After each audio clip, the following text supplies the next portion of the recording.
বাংলাদেশের সর্বশেষ গুরুত্বপূর্ণ আপডেট সংবাদে আপনাকে স্বাগত। শুরুতেই সংবাদ শিরোনাম, পরে বিস্তারিত।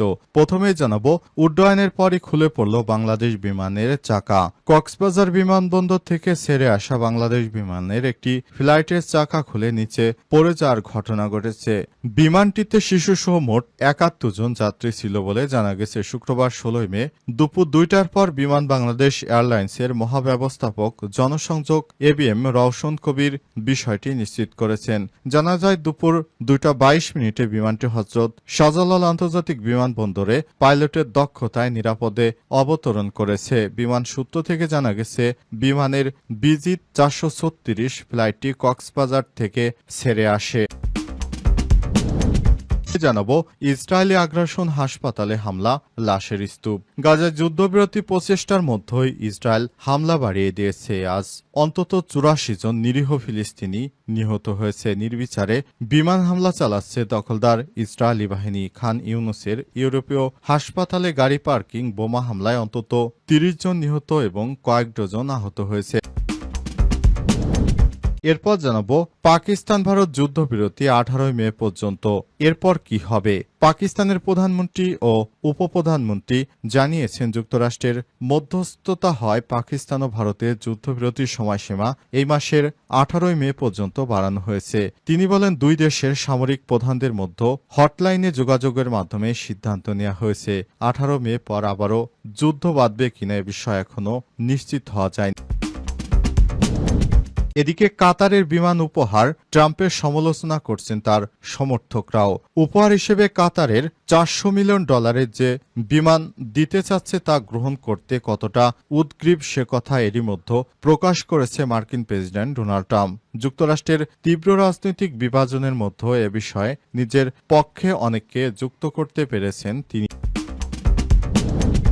জানাবো, পাকিস্তানকে রুখে দিতে বাজেট বাড়াচ্ছে ভারত। প্রতিরক্ষা খাতে অপারেশন সিঁদুরের জন্য ভারতের বাজেট ৫০,০০০ কোটি রুপি বাড়াতে পারে। শুক্রবার ভারতীয় সংবাদ মাধ্যম এনডিটিভি এই তথ্য নিশ্চিত করেছে। প্রতিবেদনে বলা হয়েছে, এই অতিরিক্ত অর্থ বরাদ্দের ফলে ২০২৫-২৬ অর্থ বছরে মোট প্রতিরক্ষা বাজেট ৭ লক্ষ কোটি রুপি ছাড়িয়ে যাবে, যা ভারতের ইতিহাসে সর্বোচ্চ। প্রিয় দর্শক, এতক্ষণ শুনছিলেন সংবাদ শিরোনাম, এবারে বিস্তারিত।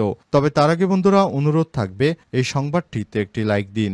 এই চ্যানেলে আপনি নতুন হয়ে থাকলে আমাদের সংবাদটি দেখতে দেখতে চ্যানেলটি সাবস্ক্রাইব করে রাখুন। কমেন্ট করে বন্ধুরা আপনার মূল্যবান মতামত জানিয়ে দিন আপনি বিশ্বের কোন দেশ থেকে বা বাংলাদেশের কোন স্থান থেকে আমাদের সংবাদটি দেখছেন এবং শুনছেন। আর বন্ধুরা, ভারত পাকিস্তান যুদ্ধে আপনি কোন দেশকে সমর্থন করেন কমেন্ট করে জানিয়ে দিন। এবারে বিস্তারিত।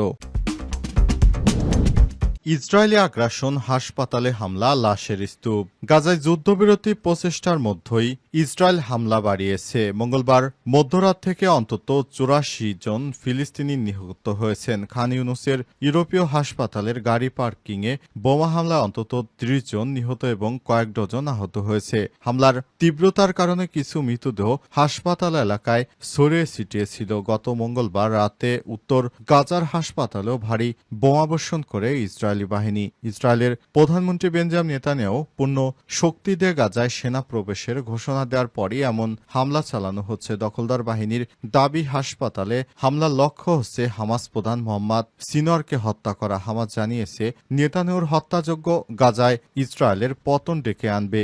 বিবিসি জানিয়েছে, রাতে হামলায় উত্তর জাবালি এলাকায় বেশ কয়েকটি বাড়ি ধ্বংস হয়ে গেছে। আজ রাতে হামলার উত্তর গাজায় ইসরায়েলি বিমান হামলায় কমপক্ষে ৪৮ জন নিরীহ ফিলিস্তিনি নিহত হয়েছে। জাবালিয়া শহর এবং শরণার্থী শিবিরে বোমা হামলায় নিহতদের মধ্যে ২২ জন শিশু ও ১৫ জন নারী রয়েছে।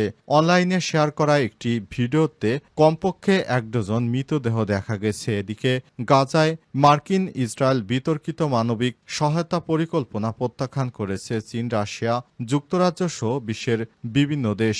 এর পরিবর্তে ইসরায়েলকে গাজার উপর থেকে ২ মাসের অবরোধ তুলে নেওয়ার আহ্বান জানিয়েছে দেশগুলো। যুক্তরাজ্যের জাতিসংঘ দূত বারবারা ইসরায়েলকে অবরুদ্ধ গাজায় ত্রাণ সহায়তা পুনরায় প্রবেশ জাতিসংঘকে সহায়তা করার আহ্বান জানিয়েছে। জাতিসংঘে নিযুক্ত চীনা রাষ্ট্রদূত ফু কং মানবিক সহায়তা নিয়ে বলেছেন, মানবিক সহায়তাকে অস্ত্র হিসেবে ব্যবহার করা জঘন্য মানসিকতার পরিচয়।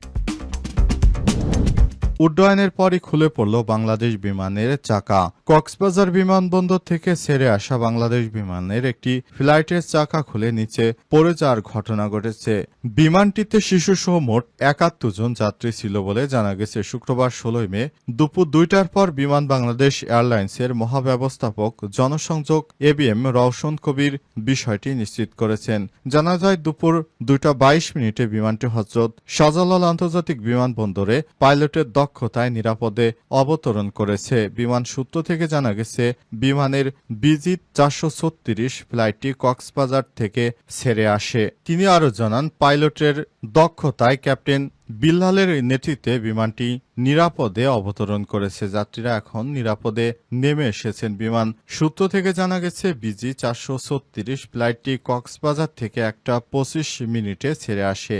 এরপরই সেই বিমানের চাকাটি আকাশ থেকে খুলে পড়ে এবং সেই বিমানটি তখন কক্সবাজার থেকে ঢাকার উদ্দেশ্যে চলতে থাকে। তিনি জানান, কক্সবাজার বিমানবন্দর রানওয়ে থেকে আকাশে ওড়ার পরপরই বিমানটির পেছনের একটি চাকা খুলে নিচে পড়ে গেছে। বিমানটিকে ৭০ জনের বেশি যাত্রী তখন ছিল।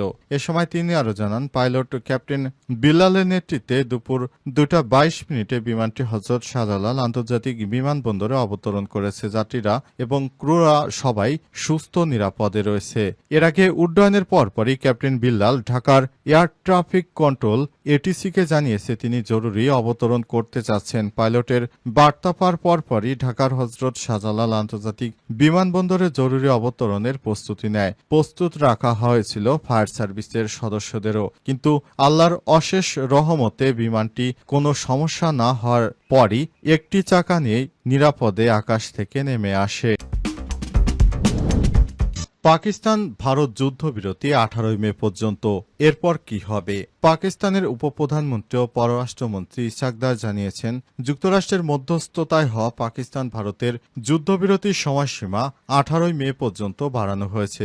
আজ সিনেটে বক্তব্যে তিনি এসব কথা বলেছেন। দুই দেশের সামরিক প্রধানদের মধ্যে ১৪ মে হটলাইনে যোগাযোগের মাধ্যমে সিদ্ধান্ত গ্রহণ করা হয়েছে। আসিফ ইসাকদার আরও বলেছেন, ১০ মে মার্কিন পররাষ্ট্রমন্ত্রী তাকে জানান যে ভারত যুদ্ধবিরতির জন্য প্রস্তুত। পাকিস্তান তখন অপারেশন বুনিয়ান উল মারসুস শেষ পর্যায়ে থাকায় পাকিস্তানও যুদ্ধবিরতিতে সম্মত হয়। তিনি জোর দিয়ে বলেছেন, পাকিস্তান কারো কাছে যুদ্ধবিরতির অনুরোধ করেনি। দার আরও বলেছেন, পাকিস্তান শান্তি চায় কিন্তু কোনো আধিপত্যবাদ বা সার্বভৌমত্ব লঙ্ঘন বরদাস্ত করবে না। তিনি আরও জানান, সিন্ধুর পানি চুক্তি পাকিস্তানের জন্য অমার্জনীয় এবং ভারতের একতরফা সিদ্ধান্ত গ্রহণ চলবে না। সব সময় সংলাপের মাধ্যমে মীমাংসা হতে হবে বলে জানান দার।